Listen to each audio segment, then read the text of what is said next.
While it can often feel like such a struggle to get ahead for most of us, for some people, it just seems like no matter what they do, they keep on moving up, even when they seem to constantly fail. There are a number of reasons people end up in these kinds of protective bubbles that keep them floating upwards. You're a star. You can do whatever you want to. That's your job. It's our job to make it go away.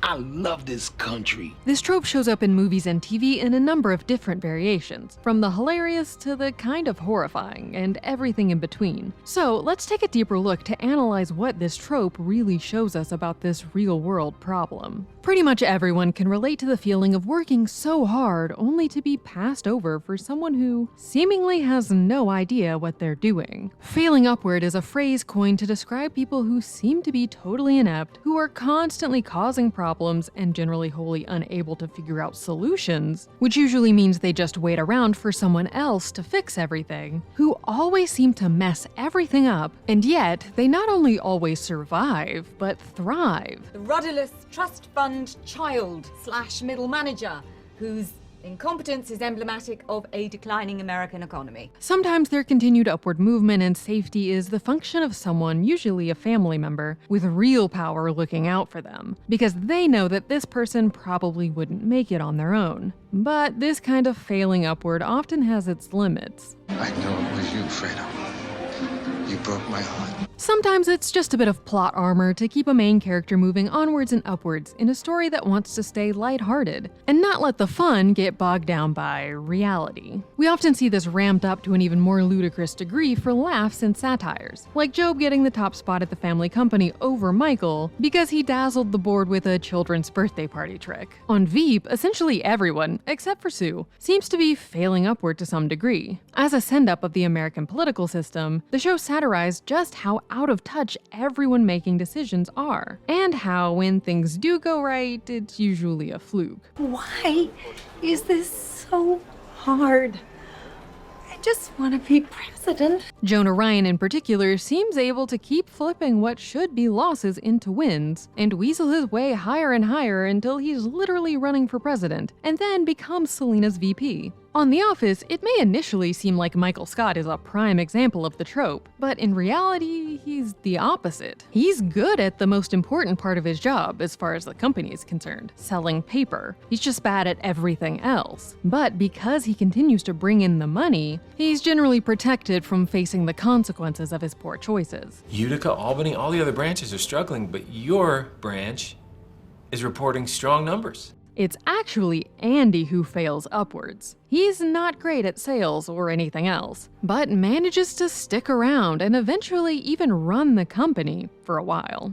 A lot of people were like, oh, you just got into Cornell because your dad donated a building. No, I got into Cornell because I'm smart. I'm smart enough to have a dad who donates buildings to things. Succession is filled with characters failing upward. They're constantly making huge, and what would be career-ending for anyone else, mistakes, and then just skating on to the next thing more or less unscathed, because they're protected by a bubble of immense wealth. Kendall, Roman, and Shiv like to imagine that they're high-flying power players who are going to change the world and elevate our consciousness to the next level. Sure, you go. Okay. But I think the headline needs to be, fuck the weather, we're changing the cultural climate.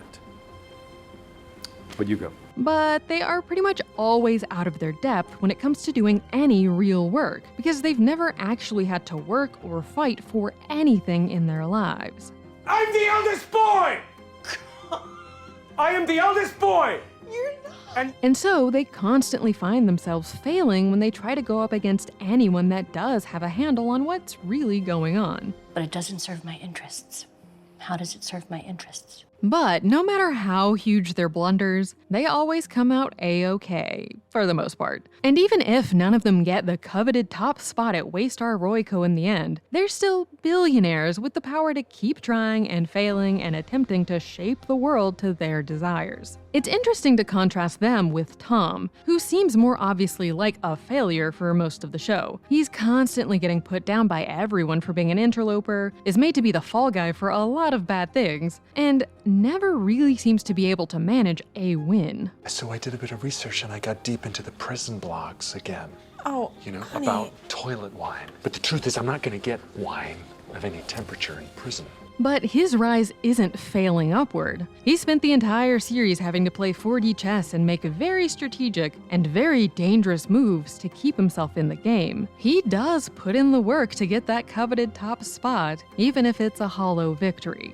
I worry all night about everything, all the threats to me and to my my division of my physical body. I have a very high tolerance for pain and physical discomfort. A funny offshoot of this trope is when characters are very deliberately attempting to fail at something and just can't seem to do it. They try to make things worse, usually in a ploy to get out of doing something, but it only makes them more successful.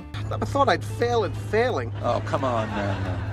I feel like I can't do anything wrong. This iteration of the trope works to unpack and poke fun at the reality that we often don't know what will be a success or failure, because success can look different to everyone. And despite our best laid plans and belief in our own understanding, we don't always realize what other people actually want. One of the most iconic examples of this is Mel Brooks's dark satire, The Producers, which follows a pair of con artists who come up with a scheme to make a bunch of money by overselling shares in a play that would be sure to flop, since the IRS likely wouldn't care too much to investigate losses on something that was already known to be a failure, and so they could just take off with the money. They end up finding what seems like one of the worst musicals imaginable, Springtime for Hitler. Despite their best efforts, the play ends up being a huge success. How could this happen?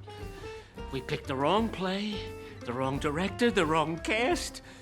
Where did we go right? Curb Your Enthusiasm even did a meta version of this featuring Brooks himself. Brooks was tired of people asking him to do new versions of The Producers, and so plans to do a version so bad that no one will ever ask him to do it again. And of course, despite his best efforts, it's a hit. Who would have guessed Larry David would be so hysterical? Hey, let's get back. If he's as brilliant in the second act as he is in the first, the show's gonna run for another 5 years! Tired of his job and the ridiculousness of his office, Office Space's Peter decides to eschew it all and just do whatever he wants, breaking dress code, taking back his window view, and being straight up with the company's consultants about how silly and useless so much of what he does actually is. I generally come in at least 15 minutes late, and after that I just sort of space out for about an hour. I'd say in a given week, I probably only do about 15 minutes of real, actual work. And they love it. On Seinfeld, George got a job working for the New York Yankees and was happy, until he got an offer to work for the Mets. The only catch was he couldn't just quit and take the new job because of non-compete issues. So if he wanted the new job, he'd have to get fired from his current one. I want to walk away from the Yankees with people saying, wow, now that guy got canned. So you want to go out in a final blaze of incompetence. He does everything he can think of to cause problems and make his coworkers angry. And for the first time in his life, things keep working out positively. It seems like no matter what he does, everyone loves it. A short, stocky, bald man is streaking across the field. Oh my God, George. And oddly, no one seems upset. He finally loses it and starts really going crazy, and it works. But then his supervisor actually takes the blame for George's bad behavior and gets fired himself, since he too had been after the Mets job. The backbone of the failing upward trope is a desire to keep the status quo. Even if someone isn't productive or successful, if they fit the desired image of what the company wants success to look like there, they'll continually be moved up the ranks and given more opportunities. Both on screen and in real life, this functions to keep other people out of power, making sure that it stays consolidated in the hands of people who already have it. I'm not going to apologize for my family's wealth. That wealth could one day benefit society, if capital gains are ever taxed at the same rate as earned income. American Psycho satirizes this in the way that all of these nearly identical men have managed to become vice presidents at their bank, not only when they don't do any real work, but they seemingly can't even tell each other apart. Alan has mistaken me for this dickhead Marcus Halberstram. It seems logical because Marcus also works at PNP and in fact does the same exact thing I do. An exploration of the flip side of this can be seen in American Fiction, in which professor and writer Monk finds himself having to fit into the narrowly defined, stereotype-filled idea of what a successful black person should be like to get ahead in publishing. Regardless of what he's actually like or his true talents, the status quo will only accept him if he works to uphold the ideas they already have. Tech titans, both the real ones and their on-screen counterparts, are major beneficiaries of failing upward. No matter how many times they fail, the allure of being a part of the next big thing allows them to draw people and their money in. WeWork is not just a company. It's a movement. I don't think I understood a word that you said, but I really wish I'd said it first. The endless cycle of world-changing tech that doesn't actually do anything, at least not on the global, life-changing scale that's always promised, continues to see the same players popping up to hype some new tech, only for it to flame out and get immediately replaced with a new grift. In terms of what we need for our new venture, The 100. The 100 is Substack meets Masterclass meets The Economist meets The New Yorker. Whether it's just funny satire or a darker send-up of some of the worst habits of our society, the failing upward trope serves as a reminder that we still have work to do on correcting who is allowed to get ahead and who is allowed to fail and get a second chance, and stopping the world from protecting people who continually make the world a worse place just because they fit some outdated ideal. But it can also help remind us not to feel too bad when we do get passed over in these kinds of situations. The problem isn't necessarily us. As much as the uber-successful like to frame themselves as making their way to the top solely by the strength of their wit and courage, we all know that that isn't actually always the case. Another one of Dad's suits? Hey, I'm the president now. Filling Dad's shoes, literally. Except their shoes don't fit. That's The Take. Click here to watch the video we think you'll love, or here to check out a whole playlist of awesome content. Don't forget to subscribe and turn on notifications.